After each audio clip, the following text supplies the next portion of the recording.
I'm Sheriff Jason Mikesell. I'm with the Teller County Sheriff. Sorry how I'm dressed tonight. This caught me a little off guard and I had to rush here from home. So I'll kind of explain what's going on. The fire that we are dealing with is called the Highland Lakes fire. This fire now is approximately 90 acres. It's threatening right around 700 homes at a cost of those homes being threatened at over $300 million at this point. So these are a lot of folks that are being evacuated from their residences. We've closed off the subdivisions and evacuated them of Highland Lakes, Golden Bell, Aspen Valley, Broken Wheel, Aspen Village, Cedar Mountain North to Golden Bell, Snow Hill, Wayward Wind, Beaver Lake Circle and Place. So right now we have multiple fire units on scene. Divide Fire. Chief McLeod from Divide Fire is actually the command for the fire right now in operations. The state is involved at this point. We have Netco Fire Department, Victor Fire Department, Divide, Green Mountain Falls, Mountain Communities, 4 Mile, Florissant, Cripple Creek Fire, Lake George, and El Paso Wildland Fires, along with Tava crew from the state responding.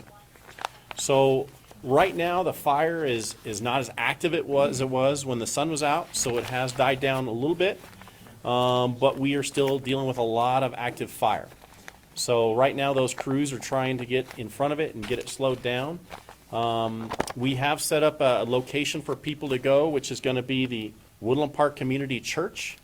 That will be the evacuation location, so if people want to go there. Right now, it's dealing with our firefighters who are doing a great job.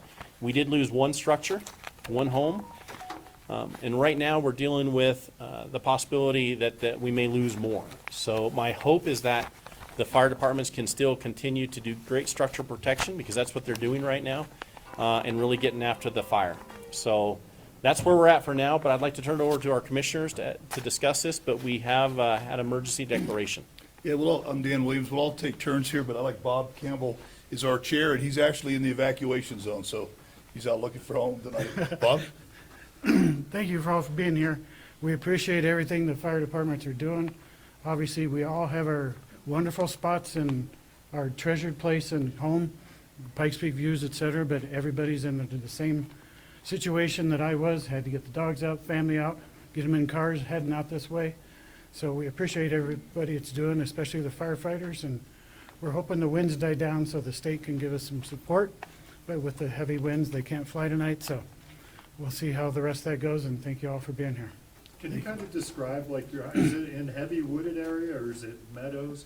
Kind of what does it look like where you live, or? Where I live is probably 80% aspen, 20% fir, and ponderosa, but it is definitely heavy wooded. I'm about a mile from Highland Lakes. It's exactly halfway between here and Highland Lakes where the fire is. So I can tell you, a lot of this is it started in an area that was heavily grassed, so the fire moved very quickly. It moved into the trees, and now we're dealing with it in the trees and in grassland areas. So it is one of those fires that's a little bit difficult because it runs very quickly. So my hope is that they can slow it down. The other thing I would add is we did declare an emergency about 30 minutes ago, the county commissioners. We are in contact with Governor Polis. He's already reached out, offered any services that he might, which is one of the reasons you declared an emergency. Would ask if you could, on your tickers, on your reports tonight, to have people listen to the sheriff, listen to the first responders. We've got a lot of traffic out there, folks trying to get in when they should be turning around. Large animals, anything they need, animals at their houses, meds, the normal drill, just have them call the sheriff's office, look at that website. The county website's also got the emergency declaration on it. Eric? Yeah, thank you, Dan. Thank you, Jason. Sorry, get closer to the mics. Eric Stone from District 3. One of the big things, we already have traffic issues here on County Road 5, so I know a lot of people are wanting to try to get up here. Need to make sure that please stay away from these areas. Make sure you get your information from the source, from the Sheriff's Department.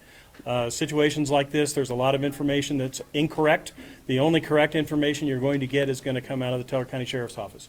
So pay attention to that, and at this point, stay away from County Road 5 trying to get in. The traffic's backed up. You won't get in. We need to make sure our first responders can get in, so please stay away from those areas. So folks, what I'll do is open it up to questions if you have them. and then we'll finish up, and then we'll do another media briefing here in a couple hours. Yes, ma'am. Do we know the cause yet, or where this started or originated? Yes, we actually do know the cause and where it was started. It's an active investigation, though, so I don't want to give out a lot of information on it. But we do know it was man-made. Heard. Any evacuation centers for large animals or whatnot? Well, we're working that right now. This is a very quick developing fire because it happens in the middle of subdivisions. And this is one of the scariest things we deal with in Colorado is that we have that encroachment of an area that we're in the mountains, we're in the area of where the fire occurred in the middle of a subdivision, and it moves fast. So it's not like it used to be where the fires would move into subdivisions off of Forest Service property or BLMs.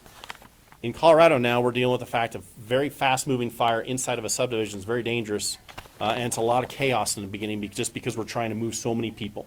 So they are working with large animal rescue and then with smaller animals, dogs, cats, those types of things, but we're still working through those right now. I know it's probably early to say, but it's still at 0% containment. At this time, it's 0% containment, yes. Do we know how many people are overall impacted? You said about 70.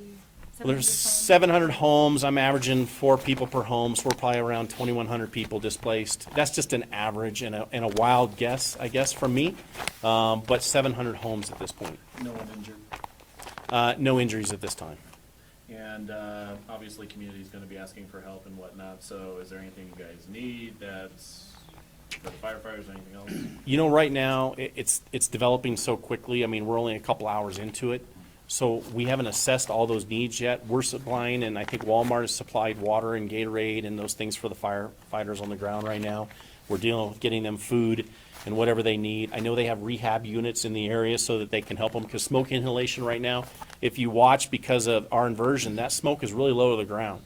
So if you're driving through these areas or in those areas, you're going to get a large dose of smoke, and that's one of our concerns right now. Does that community church have beds available for those evacuated? I don't believe there's any beds. We do have systems if we have to bring them in to help with that. But right now, I think most people just kind of want to know what's going on, and thank you folks for being here to do that, because really you're helping us with our eyes and ears to get people notified of what's happening. How has the weather affected this so far, the wind, and what does it look like the next day or two going forward? Well, it's super dry right now. It's cold, so fighting fires in the cold are never easy. And the other piece to that is we've had really high winds that are sustained, so it's pushing the fire. Now, I know that we're getting spot weather forecasts. We'll try to get that out to you as to what we're seeing in the area of the fire for tomorrow. But this cold temperature does not make things easy. Is there any other subdivisions right around this, or is it just one kind of in the middle of the forest? Well, there's a lot of subdivisions. It's if you kind of look at a city and how they have the different subdivisions and different communities, that's kind of what it looks like, just with heavy trees within. Do you have any others on pre-evac? that are- Not yet. And in fact, actually, we'll be discussing that with the fire command here in the next few minutes on who else we may put into pre-evac. But right now, the fire is kind of dying down because it's evening, you get a little bit more moisture content. Hopefully, the winds will start to subside a little bit. So hopefully, we'll get a breather on this so we can figure out more of what's going on. Is this threatening any more roads or whatnot? I'm not familiar with the geography. So it's threatening County Road 51, which is our Cedar Mountain Road area, and then all the areas and roads that are within that fire evacuation zone. Well, no more questions. Thank you so much, and then we'll probably do another news briefing right around 9 o'clock. Sound good? All right, thank you, folks. Appreciate it.